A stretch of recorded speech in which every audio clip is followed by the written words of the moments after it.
statement pattern and logical equivalence. So tautology, contradiction, contingency ये statement patterns के नाम है. तो सबसे पहले स्टेटमेंट पैटर्न क्या है देखेंगे, उसके बाद टोटोलॉजी, कॉन्ट्रडिक्शन और कंटिंजेंसी को डिफाइन करेंगे. सो स्टेटमेंट पैटर्न क्या है देखो, बेसिकली क्या होता है, अपने पास कंपोनेंट्स रहते हैं पी क्यू आर जैसे, और अपने पास लॉजिकल कनेक्टिव्स रहते हैं. लॉजिकल कनेक्टिव्स क्या है अपने पास, एंड, और, negation, if then and if and only if जैसे. जब कंपोनेंट्स और लॉजिकल कनेक्टिव्स को एक साथ लिखेंगे तो वो क्या बन जाएगा, कंपाउंड स्टेटमेंट बन जाएगा. ठीक है. सो जब क्या होगा, जब आपके पास कुछ कंपाउंड स्टेटमेंट्स होंगे जिसमें कंपोनेंट्स और लॉजिकल कनेक्टिव्स रहेंगे, वो क्या रहेंगे, स्टेटमेंट पैटर्न्स रहेंगे.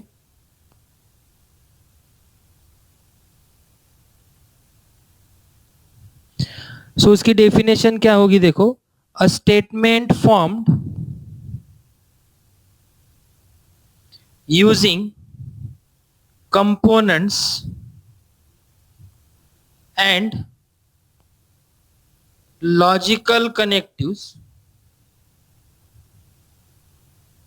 is called a statement pattern.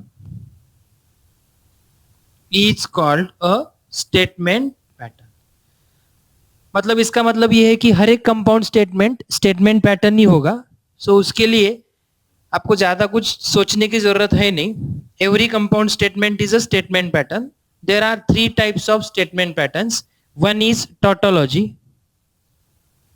So tautology का जो मीनिंग होता है वो होता है always true.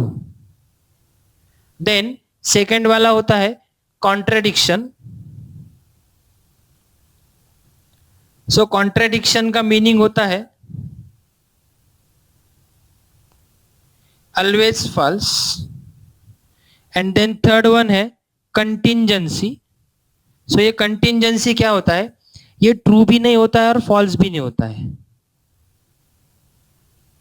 Neither true nor false. मतलब ये neither tautology and nor contradiction.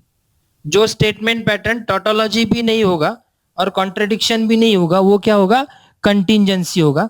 अब देखो, टोटोलॉजी किसे कहना है, कॉन्ट्रडिक्शन किसे कहना है. सो टोटोलॉजी में क्या होगा, सबसे पहली स्टेप आपको क्या बनाना है, गिवन कंपाउंड स्टेटमेंट का आप ट्रूथ टेबल बनाएंगे. ट्रूथ टेबल में अगर लास्ट कॉलम में सभी अगर ट्रू रहेंगे तो that statement is known as tautology. Then truth table बनाने के बाद आपके पास अगर लास्ट कॉलम में सभी एंट्रीज अगर फॉल्स रहेंगे तो वो रहेगा कॉन्ट्रडिक्शन. और ट्रूथ टेबल बनाने के बाद आपके पास कुछ एंट्रीज ट्रू आएंगे और कुछ एंट्रीज फॉल्स आएंगे, तो वो क्या रहेगा, कंटिंजेंसी रहेगा. वो नाइदर टोटोलॉजी और नॉर कॉन्ट्रडिक्शन में आ जाएगा. तो बेसिकली क्या है कि ये सब आपके ट्रूथ टेबल पे डिपेंड है. अगर आपका ट्रूथ टेबल बनाना परफेक्ट है तो आप स्टेटमेंट पैटर्न भी ठीक से पहचान सकते हो. सो कुछ स्टेटमेंट पैटर्न्स के एग्जाम्पल ले लेंगे. एक ट्रूथ टेबल बना रहा हूं मैं, P and P implies Q के लिए. तो इसमें P और Q दो ही कंपोनेंट्स है, P Q. उसके बाद लिखेंगे P इंप्लाइज Q. देन आएगा P and P implies Q. उसके बाद आएगा P and P implies Q implies Q. ये रहेगा ट्रू ट्रू, फॉल्स फॉल्स. ये होगा true false, true false. Implication में क्या होता है, true false is false, all others are true. And में क्या होता है, true true is true, all others are false. अब इंप्लीकेशन में देखो, इधर से इधर जाना है तो true true will be true, false false will be true, false true will be true and false false will be true. तो क्या हो गया, as all the entries in the last column are T, तो ये जो statement pattern है, ये statement pattern क्या हो गया आपका? टोटोलॉजी हो गया। देन एक और एग्जांपल ले लेते हैं। Negation Q and P and Q। यहां देखो दो ही स्टेटमेंट्स है, एक है P, दूसरा है Q।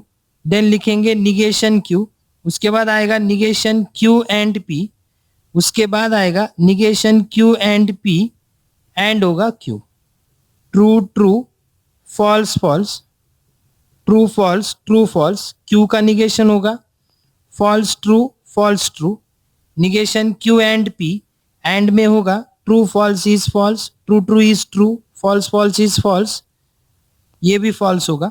अब ये दोनों में एंड डालना है, एंड में क्या होगा? ट्रू फॉल्स फॉल्स होगा, फॉल्स ट्रू फॉल्स होगा, ट्रू फॉल्स फॉल्स होगा और फॉल्स फॉल्स भी फॉल्स होगा।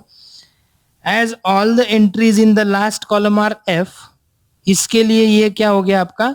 कॉन्ट्राडिक्शन हो गया। मैं एक ही एग्जांपल ले रहा हूं स्टेटमेंट पैटर्न्स के, ताकि आपको पता चले। अब ये सब ट्रूथ टेबल पे डिपेंड है, तो आपको इसमें डिफिकल्टी कुछ होगी नहीं ये प्रिपेयर करने में। एक एग्जांपल लेता हूं नेक्स्ट वाला, P और Q एंड निगेशन P। तो यहां पे होगा P Q, P और Q निगेशन P, देन होगा P और Q एंड निगेशन P। तो ये है आपका ट्रू ट्रू, फॉल्स फॉल्स, ये होगा ट्रू फॉल्स, ट्रू फॉल्स। और में क्या होता है? और में होता है false false is false, all others are true. P का निगेशन होगा फॉल्स फॉल्स, ट्रू ट्रू। ये दोनों में एंड डालना है, एंड में ट्रू फॉल्स होता है फॉल्स, ट्रू फॉल्स होता है फॉल्स, ट्रू ट्रू होता है ट्रू, फॉल्स ट्रू होता है फॉल्स। अब इसमें क्या हो गया देखो, कुछ एंट्रीज जो है वो ट्रू है और कुछ एंट्रीज क्या है? फॉल्स है। तो ये क्या है? This is what? A contingency. This is a contingency. So these three are statement patterns in the logic: tautology, contradiction and contingency. तो ये किस पे डिपेंड है? सभी ट्रूथ टेबल पे डिपेंड है। ट्रूथ टेबल में सभी एंट्रीज अगर ट्रू है लास्ट कॉलम के तो वो है टोटोलॉजी, सभी एंट्रीज अगर एफ है तो वो है कॉन्ट्राडिक्शन, और मिक्स्ड एंट्रीज अगर आपको आ रही है तो वो क्या है? कॉन्ट्राडिक्शन, कंटिंजेंसी है। सो अब देखो, लॉजिकल इक्विवेलेंस नाम का एक पार्ट आता है। लॉजिक में आया है इसलिए लॉजिकल बन गया। इक्विवेलेंस का मतलब होता है इक्वल, जो भी इक्वल होंगे वो। अब लॉजिकल इक्विवेलेंस क्या है? If two or more statement patterns have exactly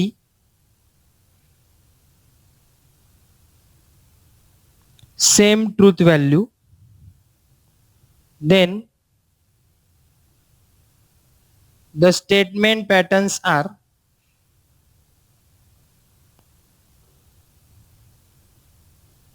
logically equivalent। Simple है ना? जब दो और ज्यादा कंपाउंड स्टेटमेंट के ट्रूथ वैल्यूज एग्जैक्टली सेम रहेंगे, मतलब सीरियल में भी सेम रहेंगे, वो दोनों कंपाउंड स्टेटमेंट या फिर वो सारे कंपाउंड स्टेटमेंट क्या रहेंगे? इक्विवेलेंट रहेंगे। देखो एक सिंपल वाला एग्जांपल ले लेते हैं लॉजिकल इक्विवेलेंस का। एक छोटा सा एग्जांपल ले लेते हैं ताकि आपको समझ में आ जाए कि ये लॉजिकल इक्विवेलेंसी क्या होती है। सो लॉजिकल इक्विवेलेंस का एक एग्जांपल लिख रहा हूं। I will write two statements. एक लिख रहा हूं P implies Q and second statement I am writing negation P और Q। तो अब क्या होगा देखो, दोनों का टेबल बनाएंगे। अपने पास क्या है? P है, अपने पास Q है। P implies Q बन गया, निगेशन P बन गया, निगेशन P और Q हो गया। तो ये कॉलम नंबर लेंगे इसको 1 2 3 4 एंड 5। तो कॉलम नंबर 5 और कॉलम नंबर 3 इनको बाद में ऑब्जर्व करेंगे जब ट्रूथ टेबल बनेगा। ट्रू ट्रू, फॉल्स फॉल्स, ये होगा true false, true false. Implication में ट्रू फॉल्स होगा फॉल्स, बाकी सब होंगे ट्रू। निगेशन लिखेंगे इसका false false, true true. Negation P और Q, और में होता है true false true, false false होगा फॉल्स, ये होगा ट्रू और ये भी होगा ट्रू। तो देखो दोनों के ट्रूथ टेबल में दोनों के एंट्रीज एग्जैक्टली सेम है, एग्जैक्टली मतलब सीरियली सेम है, ट्रू फॉल्स ट्रू ट्रू। तो क्या हो गया, ये दोनों स्टेटमेंट जो है वे लॉजिकली इक्विवेलेंट हो गए, as truth values of P implies Q and negation P or Q are exactly same, therefore P implies Q is logically equivalent with negation P और Q। ये जो साइन है ट्रिपल बॉन्ड जैसे दिख रहा है आपको, ये ट्रिपल बॉन्ड का जो साइन है ये है लॉजिकली इक्विवेलेंट का sign. So again this part is also depend on truth table. तो आपको ट्रूथ टेबल कितना इंपॉर्टेंट है ये सब पता चल गया होगा। सो ये एक ही पेज पे देखो स्टेटमेंट पैटर्न और लॉजिकल इक्विवेलेंस मैंने आपको एक्सप्लेन कर दिया है, इसके एग्जांपल्स आपको एक्सरसाइज में आ जाएंगे, बट ये सभी किस पे डिपेंड है, ट्रूथ टेबल पे डिपेंड।